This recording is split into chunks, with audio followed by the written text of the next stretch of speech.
প্রিয় শিক্ষার্থীরা, আসসালামু আলাইকুম। আর আশা করি সবাই ভালো আছো। আজকে আমরা আলোচনা করব কৃতদাসের হাসি উপন্যাসটি। বাংলা সাহিত্যের অমর একটি উপন্যাস কৃতদাসের হাসি। শওকত ওসমান এই উপন্যাসের রচয়িতা। তো আমাদের যে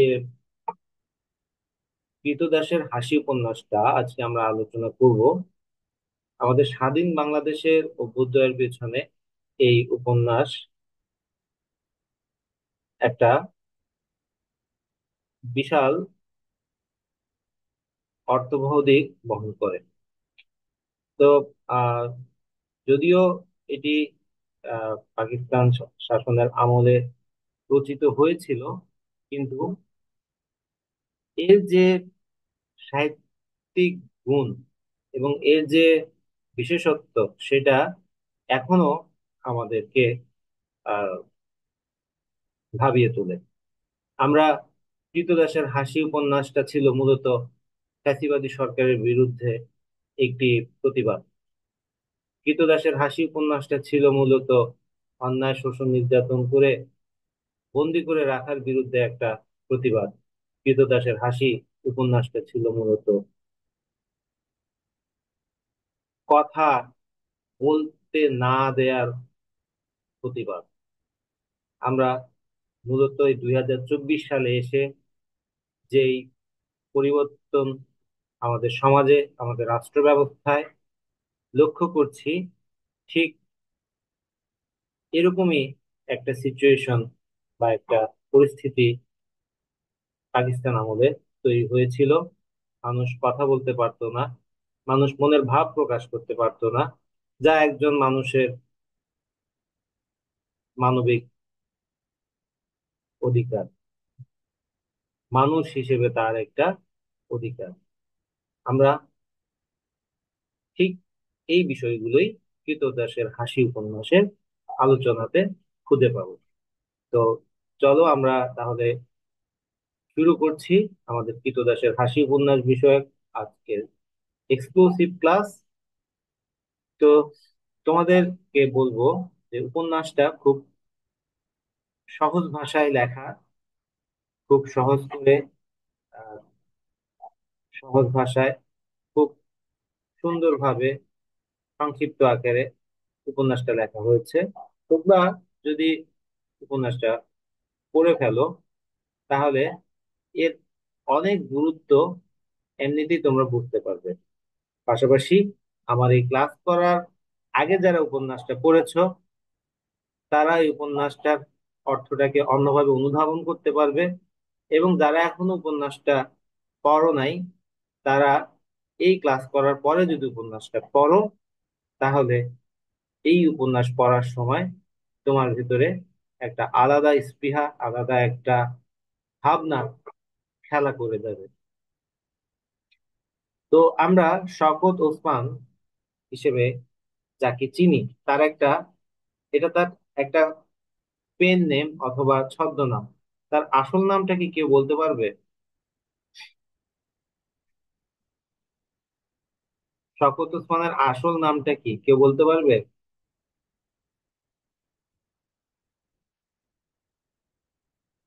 আজিজুর রহমান। তার আসল নাম হচ্ছে আজিজুর রহমান। এই শওকত ওসমান হচ্ছে তার পেন নেম। মানে অনেক লেখকেরই একটা পেন নেম থাকে, যেটা দিয়ে সে সবার কাছে পরিচিত হয়ে ওঠে। তো আমরা শওকত ওসমানকে আমরা কি জানি যে তিনি আমাদের প্রায় 5 দশক তিনি সাহিত্য সাধনা করেছেন। এবং এখানে তার বিভিন্ন সাহিত্য সাধনার ভিতরে তার উপন্যাসটাই ছিল তো মূল ধারা। এবং তার উপন্যাসের বিষয় এবং আঙ্গিক, এই সবগুলোতে আমরা কয়েকটা ক্যাটাগরিতে ভাগ করতে পারি। এর ভিতরে একটা ক্যাটাগরি আসে গ্রামীণ পটভূমি নির্ভর, আবার দ্বিতীয় এবং রূপক নির্ভর, এবং আসে মুক্তিযুদ্ধ বিষয়ক, আছে স্বৈরতন্ত্রের প্রতিবাদী প্রতীকধর্মী। আমাদের ক্রীতদাসের হাসি এই শওকত ওসমানের এই যে স্বৈরতন্ত্রের বিরুদ্ধে প্রতিবাদী প্রতীকধর্মী উপন্যাসটার ক্যাটাগরিতেই পড়ে।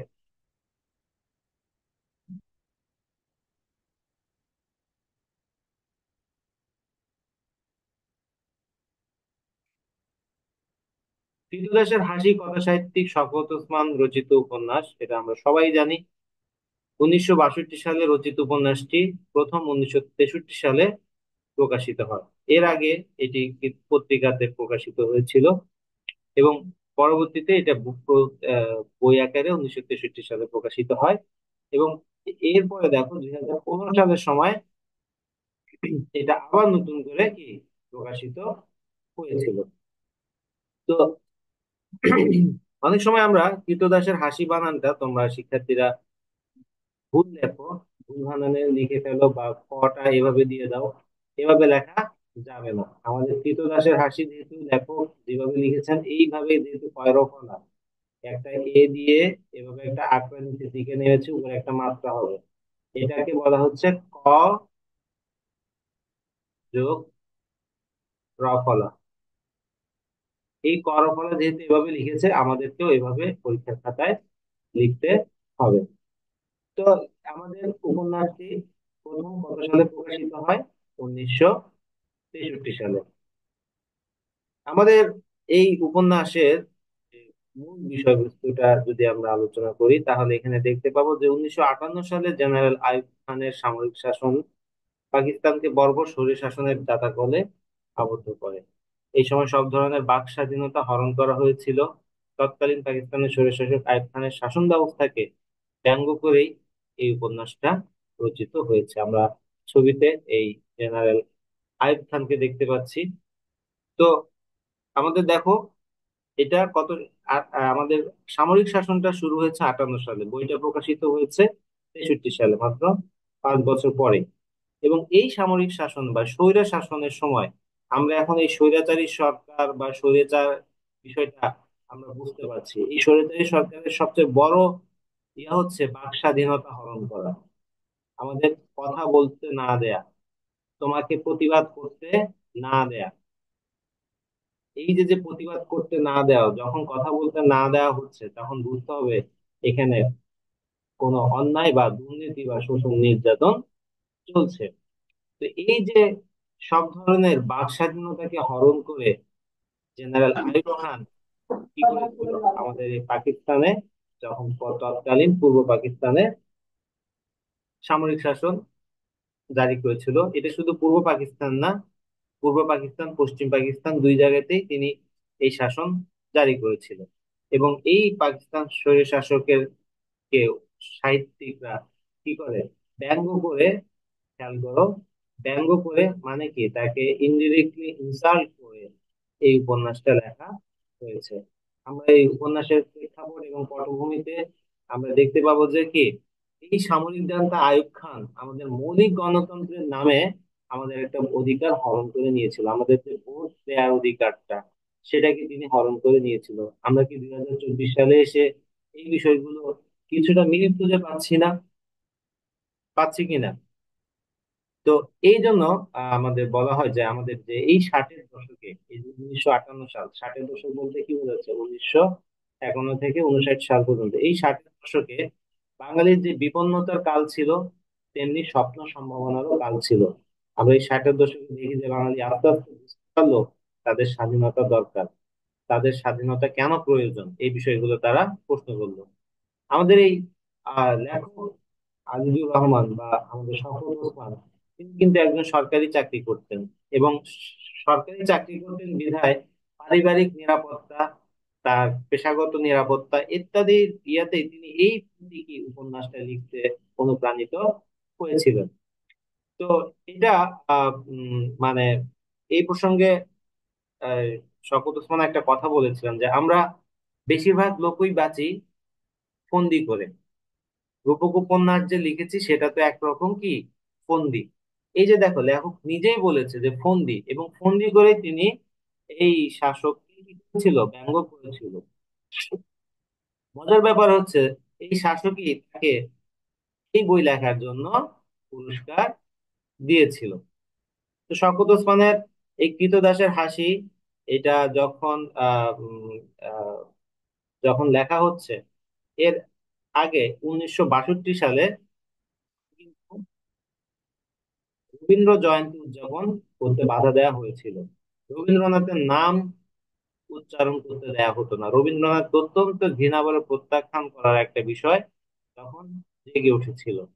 আসলে আমরা রবীন্দ্রনাথকে যেভাবে ঘৃণা করছি, রবীন্দ্রনাথ কিন্তু এই বাংলাকে তার চাইতে অনেক বেশি ভালোবেসেছিল। রবীন্দ্রনাথের জীবনের শ্রেষ্ঠ যে সাহিত্যগুলো আমরা পাই, সোনার তরী বলো, গীতাঞ্জলি বলো, ছোট গল্প বলো, সে সবকিছু কিন্তু এই বাংলাতে বসে তিনি লিখেছেন। এই বাংলাকে তিনি ভালোবাসতেন অন্তরের অন্তঃস্থল থেকে, এবং তিনি মৃত্যুর আগ পর্যন্ত বাংলাকে আহ মনে করে গেছেন। মৃত্যুর আগ পর্যন্ত তিনি বাংলার কথা স্মরণ করে গেছেন। তো এই যে আহ, পাকিস্তান সরকার কি করেছিল, এই যে যে রবীন্দ্র বিরোধী একটা মনোভাব তৈরি করে এই দেশের সংখ্যাগরিষ্ঠ মুসলিম জনগোষ্ঠীর একটা সিম্পেথি আদায় করতে চেয়েছিল। এখন যেমন রবীন্দ্র বিরোধী একটা হাইপ উঠেছে, একসময় কিন্তু এই পাকিস্তান আমলেও এই রবীন্দ্র বিরোধী হাইপটা কি তৈরি করা হয়েছিল। যারা এখন বলছে রবীন্দ্রনাথকে নিয়ে, তারা আসলে রবীন্দ্রনাথকে সম্পর্কে কিছুই জানে না। না জেনে তারা রবীন্দ্রনাথকে নানাভাবে দোষারোপ করে যাচ্ছে। অনেকে বলে যে ঢাকা ইউনিভার্সিটি তৈরি করা নিয়ে রবীন্দ্রনাথের যে বিপক্ষ অবস্থান ছিল, এটা এই বিষয়ে মুখে দেশে আবার কিসের বিশ্ববিদ্যালয়। কিন্তু এই ক্ষেত্রে আমাদের এটা মাথায় রাখতে হবে যে ঢাকা বিশ্ববিদ্যালয় কিন্তু পরবর্তীতে তাকে ডিলিট উপাধি, ডিলিট সম্মাননা দিয়েছিল। তো একজন মানুষ যদি একটা প্রতিষ্ঠান সম্পর্কে নেগেটিভ কিছু বলে থাকে, তাহলে সেই প্রতিষ্ঠান যখন আবার তাকে সম্মাননা দিচ্ছে, সেটা তিনি কেন গ্রহণ করতে যাবেন? আমি এই বাংলা সাহিত্য নিয়ে পড়ছি অনেক জায়গায়, অনেক পড়ালেখা আমি আমার করা হয়েছে। আমি এমন কোন রেফারেন্স এখনো পাই নাই যেখানে রবীন্দ্রনাথ এই কথাটা বলছে যে মুক্তের দেশে আবার কিসের অভিজ্ঞতা। তোমাদের কাছে যদি কোথাও কোনো রেফারেন্স, একদম অথেন্টিক রেফারেন্স থেকে থাকে, তাহলে জানাতে পারো আমাকে। তো যাই হোক, এই যে আমাদের শওকত ওসমান, তিনি একটা ট্রাই করলেন, তিনি একটা চেষ্টা চালালেন, একটা পরীক্ষা করলেন, এবং সেই পরীক্ষাতে তিনি সামরিক শাসককে ব্যঙ্গ করে উপন্যাসটা লিখলেন। এবং এই উপন্যাসের আলোকে, এই উপন্যাসের আড়ালে তিনি নিজের কথাগুলো বলতে চাইলেন। এখানেই তিনি তার যে পরীক্ষাটা তিনি চালাতে চেয়েছিলেন, সেই পরীক্ষায় তিনি সম্পূর্ণরূপে সফল হলেন। উপন্যাসের আমাদের মূল যে চরিত্র দেখি, তাতারি, এই তাতারি হচ্ছে হাফসি ক্রীতদাস। হাফসি ক্রীতদাস মানে আফ্রিকান, বা খুব লম্বা চড়া হয় এবং তারা অত্যন্ত সুঠাম দেহের অধিকারী। এই হাফসি ক্রীতদাস তাতারি গণতান্ত্রিক চেতনাকে ভয় পায় স্বৈরাচারী শাসক। তাই প্রতিবাদে সোচ্চার হয়ে ওঠে শওকত ওসমানের ক্রীতদাসের ফাঁসির এই তাতারি। আমরা তাতারিকে দেখি নানাভাবে সে কি প্রতিবাদ করে যাচ্ছে। খলিফা হারুনুর রশিদ কোনো কিছুর বিনিময়ে তাতারির হাসি কিনতে পারে না। তাতারি মনে করে খলিফার নির্দেশে হাসার চেয়ে মৃত্যুই তার কাছে বেশি ভালো হবে। আমরা এই উপন্যাসের কাহিনী যদি দেখি, যে এই হাবশি তাতারি ছিল খলিফা হারুনুর রশিদের দাস, এবং সে মেহেরজান নামে আরেকটি দাসীর সাথে তার কি বিয়ে হয়েছিল। তারা যখন উদ্যানে বা বাগানে উন্মুক্ত প্রণয় করছিল, সেটা খলিফা হারুনুর রশিদের নজরে আসে, এবং যেহেতু তার রাজ্যে উন্মুক্ত প্রণয় নিষিদ্ধ ছিল, তিনি তখন তাদেরকে বন্দি করেন। এবং তাতারির হাসি দেখে তার ভিতরে একটা জ্বালা তৈরি হয়। সে বলতে চায় যে আমি এই বাগদাদের খলিফা, হ্যাঁ, আমি এত ক্ষমতাধর একজন ব্যক্তি, আমি হাসতে পারি না, অথচ এই একজন দাস, সে কিভাবে এত মন খুলে হাসে। তাই সে কি করলো, তার স্ত্রী মেহেরজানকে নিয়ে সে নিজের স্ত্রী হিসেবে তাকে আহ, পরিণত করে, এবং তাতারিকে তার হাসির জন্য তাকে নানা ধরনের উপহার উপঢৌকন, তাকে বিভিন্ন ইয়ার অনেক আহ, বাড়ি, তারপরে অনেক কিছু তাকে দেয়, অর্থ সম্পদ দেয়। কিন্তু তাতারি আসল যার কারণে হাসতো, যে মেহেরজান, তাকে ছিনিয়ে নিয়ে যায়। এই কারণে তাতারি প্রতিবাদ স্বরূপ কোনো হাসি হাসে না, এবং শেষ পর্যন্ত তাকে এত কিছু দেওয়ার পরে কেন সে হাসতেছে না, এই জন্য হারুনুর রশিদ তাকে অত্যাচার করা শুরু করে। এবং একসময় মৃত্যু হয় তাতারির, কিন্তু সে বলে যায় যে কি আহ, কি- টাকা দিয়ে ক্রীতদাস কেনা যায়, কিন্তু ক্রীতদাসের হাসি কেনা যায় না। এইখানেই খলিফা হারুনুর রশিদের পরাজয় হয়, তাতারির কাছে। আমরা তাতারিকে দেখি যে একজন যে প্রতিবাদী কণ্ঠস্বর। খলিফা হারুনুর রশিদের কিছুর বিনিময়ে তাতারির হাসি কিনতে পারে না, এবং তাতারি মনে করে খলিফার নির্দেশে হাসার চেয়ে তার মরে যাওয়াটাই ভালো। উপন্যাসের এবং শেষ মুহূর্তে আমরা তাতারির এই আর্তনাদ যেন স্বৈরশাসক আইয়ুব খানের সামরিক শাসনকালে তৎকালীন পূর্ব পাকিস্তানের 7 কোটি মানুষেরই প্রতিনিধি, প্রতিধ্বনি। আমরা তাহলে তাতারি বলতে আমরা যাকে বুঝতেছি, আমাদের এই পূর্ব পাকিস্তানের 7 কোটি মানুষ তাতারির প্রতীকে আমরা দেখতে পাই। আর সেই 7 কোটি মানুষের যে স্বাধীনতাকে হরণ করে নেওয়া হয়েছিল, একটা পাখিকে যদি যতই আমি সোনার খাঁচায় রাখি না কেন, পাখিটা নিজেকে বন্দিই মনে করবে। তোমাদেরকে কাউকে যদি কোথাও জেলখানায় বন্দি করে রাখা হয়, জেলখানায় প্রতিটি লোহারিয়া চেইন এগুলো যদি সোনারও হয়, তোমার সেটা ভালো লাগবে না। তো এখানেও তাতারিকে অনেক উপহার উপঢৌকন দেওয়া হয়েছে, অনেক ধন সম্পত্তি দেওয়া হয়েছে, কিন্তু তাতারির মুখে হাসি আসেনি। এইভাবে আমাদের পাকিস্তানিদেরকেও অনেক কিছু করতে হয়েছিল, কিন্তু তাদের আসল যে জিনিসটা, স্বাধীনতাটাকে কি করা হয়েছিল, কেড়ে নেওয়া হয়েছিল। তো এই যে যে আরব জাহানের একচ্ছত্র অধিপতি হারুনুর রশিদ তার ক্রীতদাসের নিকট থেকে বলপূর্বক বা ইয়ে করেও ব্যর্থ হয়েছেন, অনুরূপ আমরা দেখতে পাই যে আমাদের এই আইয়ুব খান সরকারও কি করেছিল, বাঙালি জাতিসত্তার স্বৈরাচারী আইয়ুব খানের অত্যাচারের পরও পাকিস্তানের সাথে একটা হার্দিক যে আমাদের যে ঐক্য, পাকিস্তানিদের সাথে যে একটা মিল, বা পাকিস্তানিদের সাথে মিলে একটা দেশ গঠনের যে চিন্তাধারা, সেটা কখনোই তারা অনুভব করেনি। কারণ পাকিস্তানিরা কখনোই বাঙালিদেরকে পাকিস্তানি মনে করেনি, আর বাঙালিরা কখনো পাকিস্তানিদেরকে কি মনে করেনি, তাদের স্বজাতি বোধ বা এক এক দেশের বাসিন্দা হিসেবে মনে করতে পারেনি। তো আমরা এই যে আমরা শওকত ওসমানের এই উপন্যাসে আমরা দেখতে পাই যে কৃতদাসের হাসিটা সফলভাবে একটা নির্দিষ্ট ইঙ্গিতের আড়ালে তিনি প্রকাশ করেছেন তার আসল যে প্রতিবাদের কণ্ঠস্বর। এবং উপন্যাসের আড়াল থেকে আমরা পাঠক হিসেবে অবশ্যই আহ উম, আহ, আমাদের এই জিনিসটা জানা থাকা লাগবে যে 60-এর দশকে আমাদের ইতিহাসটা কি ছিল। এই ষাটের দশকে যে ইতিহাস আমাদের ছিল, যে উত্তাল ইতিহাস, স্বাধীনতার পূর্ব যে উত্তাল ইতিহাস ছিল, সেই উত্তাল ইতিহাস যদি আমরা না জানি, তাহলে এই কৃতদাসের হাসির মূল স্পিরিটটাকে আমরা ধারণ করতে পারবো না। এবং দেখো, ওই যে বলেছিলাম যে এই উপন্যাসের জন্যই আইয়ুব খানই তাকে আদমজী সাহিত্য পুরস্কার প্রদান করেছিল। পরবর্তীকালে শওকত ওসমান লিখেছিল, জুয়ারির মতো আমি দান ধরেছিলাম, হয় জয় অথবা সর্বনাশ সুনিশ্চিত। জিতে গিয়েছিলাম শাসক শ্রেণীর মূর্খতার জন্য। বছরের শ্রেষ্ঠ উপন্যাসের পুরস্কার পায় কৃতদাসের হাসি। তো এই যে যে শাসক শ্রেণীর মূর্খতা, এটা কিন্তু একটা পয়েন্ট আমাদের সামনে তুলে ধরে। শাসক শ্রেণীর ভিতরে যদি মূর্খতা থাকে, তাহলে সে যে অন্যায় করতেছে, সে যে অবিচার করতেছে, সেটা সে কখনোই বুঝতে পারবে না। একজন ভালো মানুষ একজন খারাপ মানুষের পার্থক্যটা হচ্ছে এখানে, যে একজন ভালো মানুষ কোনো কারণে একটা অন্যায় করে ফেলে, বুঝতে পারে যে সে একটা অন্যায় করেছে। কিন্তু সে যদি মূর্খ হয়, সে কখনোই বুঝতে পারবে না যে সে একটা অন্যায় করেছে।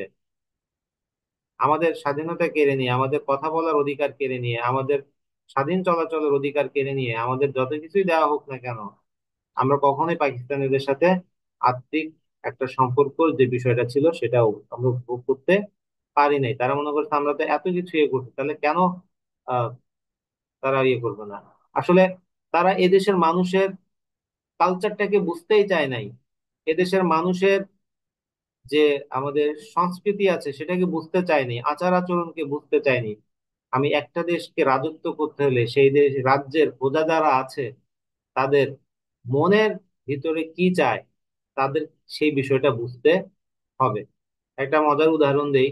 আমার মা একবার বলতেছে যে, ওই আমার মা তখন মুক্তিযুদ্ধের আগে খুব ছোট। তো এখানে একটা ঘটনা এরকম ছিল যে এক পাকিস্তানি হানাদার বাহিনীর কাছে ওই ইয়ে হয়েছে, আহ, মানে একজন হাজবেন্ড ওয়াইফ বিচার নিয়ে গেছে।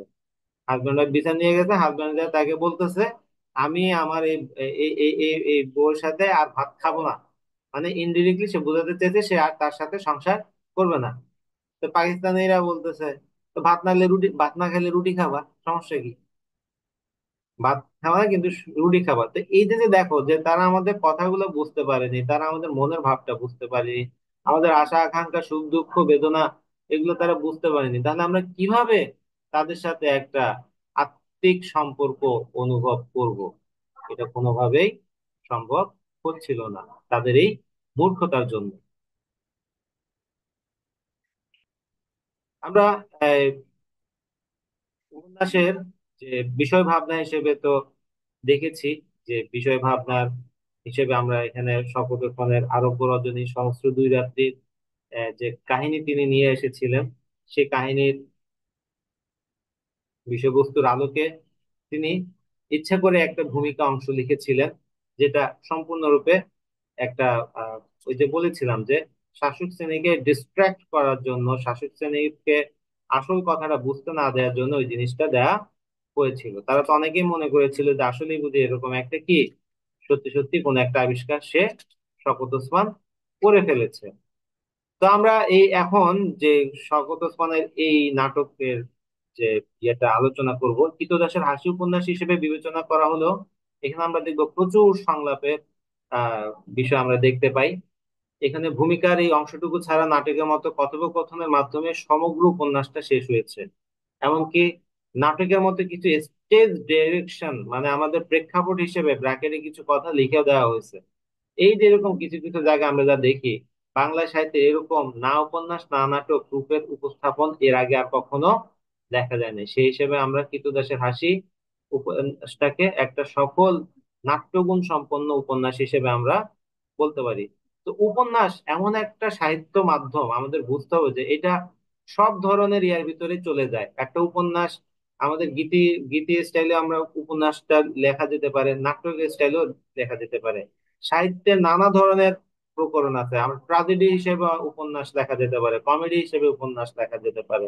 এই যে সাহিত্যের নানা ধরনের প্রকরণ আছে, সবগুলো প্রকরণের একটা সফল প্রয়োগ আমরা এই আহ, উপন্যাস সাহিত্যের মাধ্যমে আমরা করতে পারি।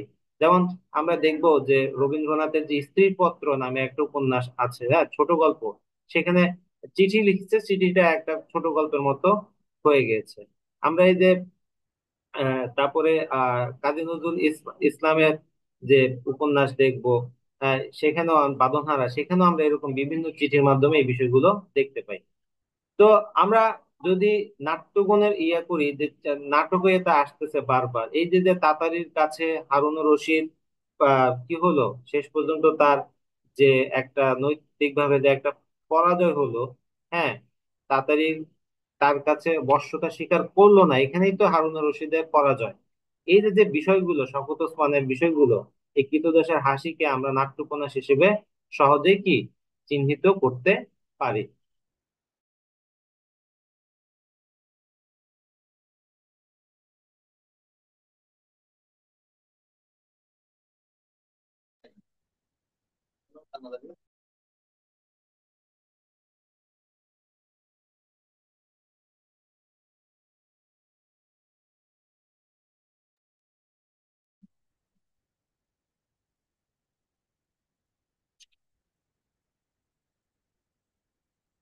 তা আমরা এই ক্রীতদাসের হাসি উপন্যাসে যতটা উপন্যাসিক বিষয় হিসেবে গুণাবলী আছে, ঠিক তেমনি নাটক হিসেবে সকল গুণাবলী আছে। আমরা যে ছবি দেখতে পাচ্ছি এখানে, সেই ছবিটা নাটক হিসেবে মঞ্চে উপস্থাপন করা হয়েছিল, সেটির একটি ছবি এখানে দেখানো চেষ্টা করেছি।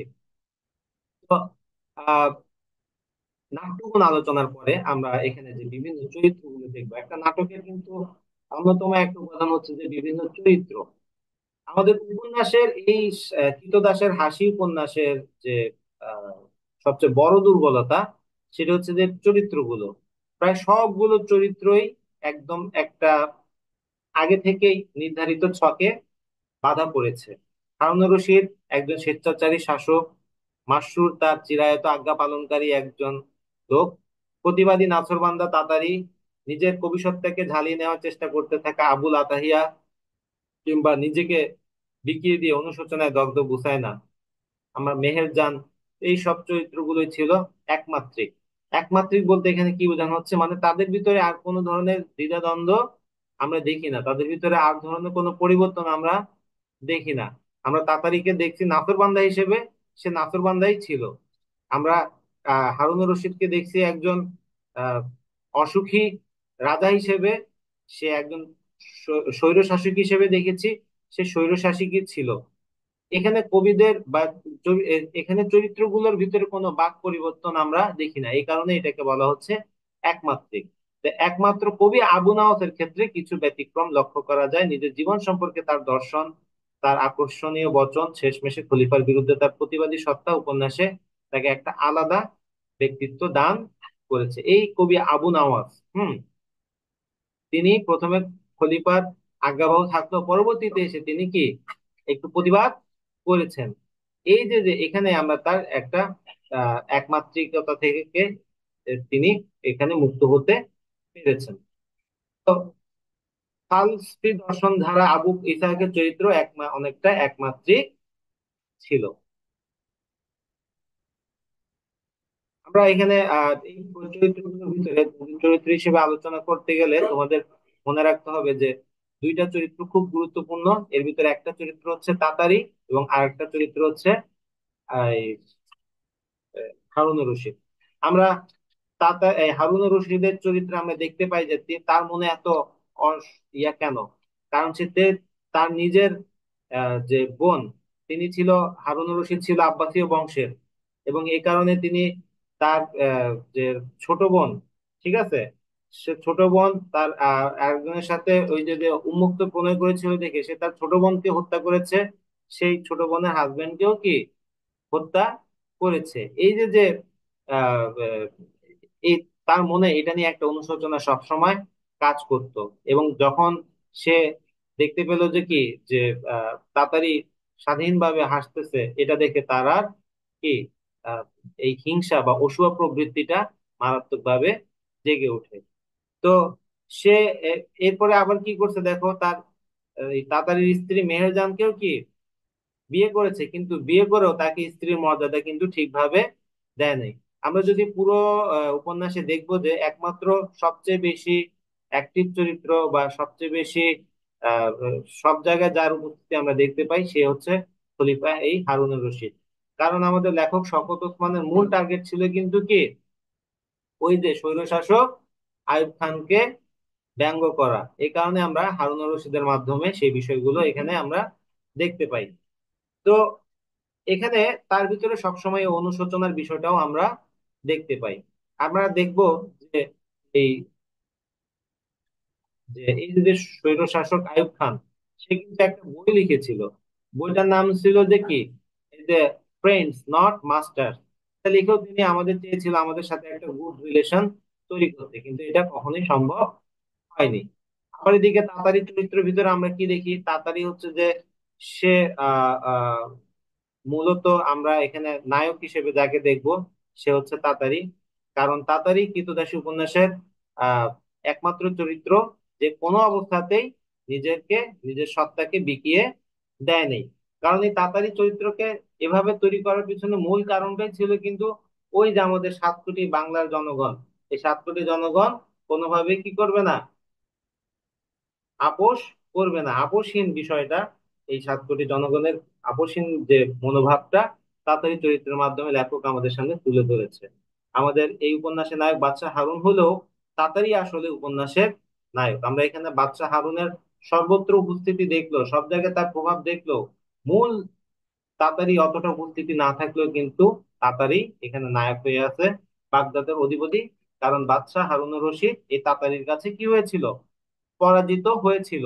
এবং তাতারি অত্যন্ত ব্যক্তিত্ববান সম্পন্ন, এবং সে আর চরিত্রবান সম্পন্ন কারণ এই যে বুসায়না তাকে গিয়ে কনভিন্স করার চেষ্টা করেছে তার রূপ দিয়ে, এত বাগদাদের এত মানুষ তার কাছে এসে ইয়ে হয়, কিন্তু সেই বুসায়না তাতারির কাছে গিয়ে ফিরে আসতে হয়েছে এখানে, এবং বুসায়না একসময় এটা থেকে আত্মহত্যা করে।